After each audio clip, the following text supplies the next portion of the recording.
Hello guys, welcome back to our channel Chef Mamta Kitchen. পুনৰবাৰ স্বাগতম জনাইছো আপোনালোকক আমাৰ চেনেলটোলে। আশা কৰোঁ সবে ভালে আছে আৰু সুস্থ আছে। আজি আমি আপোনালোকক দেখুৱাম শিঙি মাছ নৰসিংহৰ পাতৰ লগত আমি কি ধৰণে বনাও। ভিডিওটো শেষলৈ চাব আৰু ভিডিওটো যদি ভাল পায় লাইক শেয়াৰ আৰু সাবস্ক্ৰাইব কৰি দিব আৰু কমেন্ট বক্সত জনাব যে আজিৰ ৰেচিপিটো আপোনালোকে কেনেকুৱা পালে।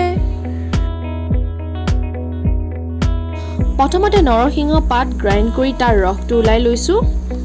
ইয়াৰ লগত আছে আদা নহৰু পেষ্ট, কাটি থোৱা পিয়াজ আৰু কাটি লোৱা বিলাহী। আৰু আমাৰ মেইন ইনগ্ৰেডিয়েন্ট হ'ল আজি শিঙি মাছ। এই সেউজীয়া বস্তুটো যে দেখিছে হেতু হ'ল শিঙি মাছৰ কণী। এইকেইটা সামগ্ৰীৰে আজি আমি বনাম শিঙি মাছৰ ঝোল নৰসিংহৰ লগত। প্ৰথমতে কেৰাহীটো গৰম কৰি লম। গৰম কেৰাহীত আমি তেল দি দিম। তেলটো গৰম হোৱাৰ পাছত আমি আমাৰ মাছকেইটা অলপ ফ্ৰাই কৰিব লাগিব। মনত ৰাখিব যে শিঙি মাছটো নৰ্মেল মাছৰ নিচিনা একদম ডিপ ফ্ৰাই কৰিব নালাগে, জাস্ট অলপ ফ্ৰাই কৰি ল'ব যাতে তাৰ কেঁচা গোন্ধটো গুচি যায়। মাছকেইটা ফ্ৰাই হৈ গ'ল। এতিয়া একেখন কেৰাহীয়ে ব্যৱহাৰ কৰিম। কেৰাহীখনত তেল গৰম হোৱাৰ পাছত কেইটামান কেঁচা জলকীয়া দি দিম। কেঁচা জলকীয়া দিয়াৰ পাছত অলপ দেৰিৰ ফ্ৰাই কৰিব লাগিব। কেঁচা জলকীয়া ফ্ৰাই হোৱাৰ পাছত কাটি থোৱা পিয়াজখিনি দি দিম। পিয়াজটো দিয়াৰ পাছত অলপ দেৰিৰ ফ্ৰাই কৰিব লাগিব।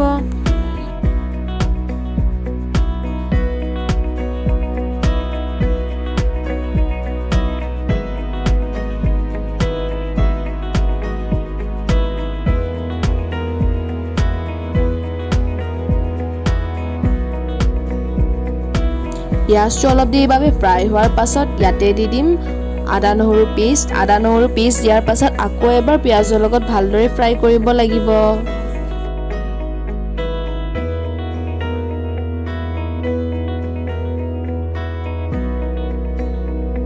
পিয়াজ আৰু আদা নহৰু পেষ্ট ফ্ৰাই হোৱাৰ পাছত এতিয়া দি দিছো জিৰা পাউডাৰ,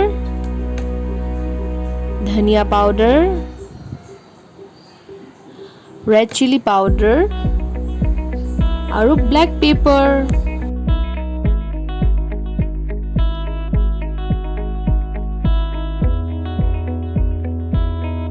আৰু লগতে দি দিছো হালধি।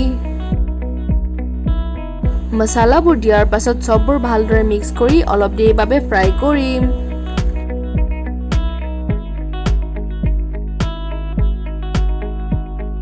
মছলা, পিয়াজ, আদা নহৰু পেষ্ট ভালদৰে ফ্ৰাই হোৱাৰ পাছত ইয়াতে দি দিম আমাৰ কাটি থোৱা বিলাহীকেইটা। বিলাহীকেইটা দিয়াৰ পাছত ভালদৰে অলপ দেৰিৰ ফ্ৰাই কৰিলো। ফ্ৰাই কৰাৰ পাছত এনেকুৱা দেখিবলৈ হ'ল।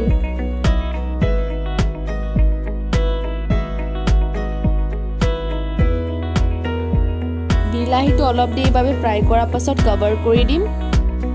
5 মিনিট মানৰ পাছত যেতিয়া কভাৰটো গুচালো বিলাহীটো এনেকুৱা দেখিবলৈ হ'ল। আমি এবাৰ চেক কৰিম যাতে বিলাহীটো তলিত লাগি যোৱা নাই।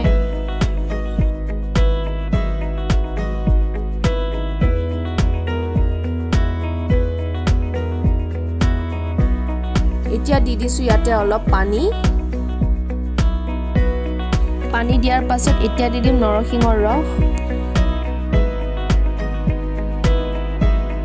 পানী আৰু নৰসিংহৰ ৰস দিয়াৰ পাছত আমি অলপ দেৰিৰ গৰম হ'বলৈ দিম। প্ৰায় যেতিয়া গৰম হৈ যাব ইয়াতে আমাৰ ভাজি থোৱা শিঙি মাছকেইটা দি দিম। শিঙি মাছকেইটা দিয়াৰ পাছত অলপ লাৰি দিম। এতিয়া মাছকেইটা সিজিবলৈ আমি কভাৰ কৰি দিম। প্ৰায় 15 মিনিট মানৰ পাছত যেতিয়া কভাৰটো গুচালো এয়া চাওক ইমান ধুনীয়াকৈ উতল আহি গৈছে। মাছটো আমাৰ সিজি গৈছে আৰু শিঙি মাছ এনেও সিজিবলৈ বেছি দেৰি নালাগে। এয়াই আছিল আজিৰ healthy and easy to cook recipe. যদি আপোনালোকে এনেকুৱাকৈ শিঙি মাছ নৰসিংহ পাতৰ লগত আগতে ট্ৰাই কৰা নাই এবাৰ কৰি চাব। আৰু যদি এই ৰেচিপিটো ভাল পাইছে লাইক শ্বেয়াৰ আৰু সাবস্ক্ৰাইব কৰি দিব আৰু কাষতে থকা বেল আইকনটো প্ৰেছ কৰি দিব। শেষলৈ চোৱাৰ বাবে ধন্যবাদ।